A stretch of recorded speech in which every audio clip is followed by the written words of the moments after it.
அனைத்து கட்சிகளோடு தமிழ்நாடு தலைமை தேர்தல் அதிகாரி அர்ச்சனா பட்நாயக் ஆலோசனை நடத்துகிறார். ஆலோசனை கூட்டத்தில் அங்கீகரிக்கப்பட்ட அரசியல் கட்சிகள் பங்கேற்கின்றன.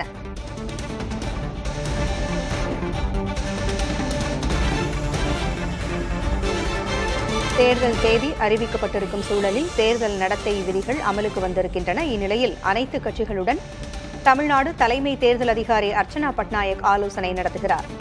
திமுக சார்பில் RS பாரதி, அதிமுக சார்பில் ஜெயக்குமார், இன்பதுரை ஆகியோர் பங்கேற்றிருக்கிறார்கள். காங்கிரஸ் சார்பாக KV தங்கபாலு, CPM சார்பாக ஆறுமுகநயினார், CPI சார்பாக பெரியசாமி ஆகியோர் இந்த ஆலோசனைக் கூட்டத்தில் பங்கேற்றிருக்கிறார்கள்.